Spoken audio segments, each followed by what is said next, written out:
Hi, this is Bob Trudnak with BBQ Guru, and today we're going to talk about our brand new product, the BBQ Wi-Fi. BBQ Wi-Fi comes in an ABS plastic case. It's got a nice new bright blue display. It comes with one pit probe and 3 meat probes, and it's the latest technology from the BBQ Guru. It's going to use Wi-Fi communication. So you have your pit probe here, 1, 2, and 3 food probes, your fan port, and then your power. And just like our other controls, it'll use either 110 to 12 volt, or you can go directly to 12 volt for portable power. Now on the display, we see here we're looking at our cooking temperature and food 1. You'll be able to see up to 3 foods. We have a molded ABS plastic case, and the reason we did that as opposed to the aluminum case that we have for the BBQ is because we want the Wi-Fi signal to get out there. We want you to get the longest range possible. Okay. So we did the ABS plastic case. Most Wi-Fi ranges are probably, 300 to 600 feet. And then if you can connect this to a router, a wireless router, so if you're on location at a competition or you're catering, and you go into what they call infrastructure mode, and you're dialed directly into a router, and that router is somewhere up high, now you can extend your range to probably 1,000 feet or more. Okay. There's 2 modes. There's an ad hoc mode and infrastructure mode. Okay. Ad hoc is direct to cell phone. Uh-huh. Infrastructure mode is BBQ to router to device, whatever device you're using. Gotcha. These probes that you see that come with the BBQ Wi-Fi, they're the same probes that work with the BBQ, same probes that work with the BBQ 2, the same probes that work with the Party Q, Okay. and the new ProComp 4. So if you have a ProComp 4 that you purchased recently, it's the same probes. Okay. You have Wi-Fi, and it's got to support ad hoc. Okay. Now, all new devices do that. You may find a couple older ones that don't. iPhones, iPads, you should be able to do this with no problem on a Android, on a laptop, Okay. and it's real easy. I'll unpower this and power it back up to show you how it works. So we're going to apply power to this. It reboots the system. The control comes up in ad hoc mode.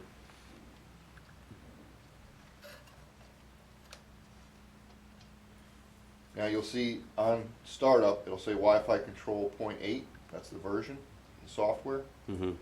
And then you'll get an IP address, 192.168.101.10. I'll go to my settings. All right, can you see that? Yep. Go to Wi-Fi, and now it says My BBQ Wi-Fi. It's picking up the Wi-Fi that's in the BBQ, getting full signal. So I click on that. Now it remembered it from the last time I connected. If I hadn't connected to it, then it would give me a passcode. Passcode Okay. set up in here. It'll come with a default of 1, 2, 3, 4 A, B, C, D, E, F. You can Okay. change that. Now, once I'm in there, Mm-hmm. and I'm connected to my BBQ Wi-Fi, now I can go into my web browser, and I can type in the IP address.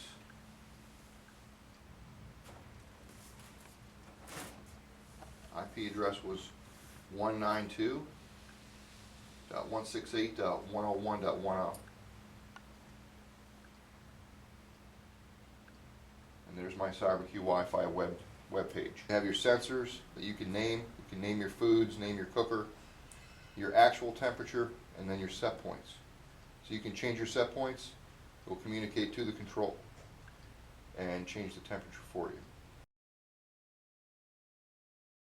Yeah, when you see the keypad blink, Right.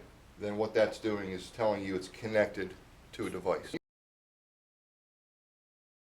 When you're in ad hoc mode, it's one device at a time.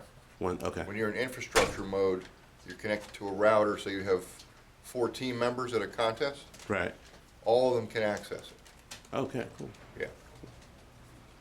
Mm-hmm. You have systems set up, and what that'll do is give you, you know, you can have scrolling, your backlight. This will control the screen here. You can do that from a distance. I can control my contrast and everything. Right. Control setup. There's a cook hold. So a lot like the Procom 4. You have a timer that you can set. You have things you can do with the timer. So once the timer's up, you can have it do different things. Okay. One of them is cook and hold. So you can be cooking at 250, and then at the end of 8 hours, it can go into hold at 150. You set that. I mean, you can set up your email or text alerts. Oh, cool. Now, you could do that with the CyberQ 2, but it wasn't as easy to do. This is very easy to do.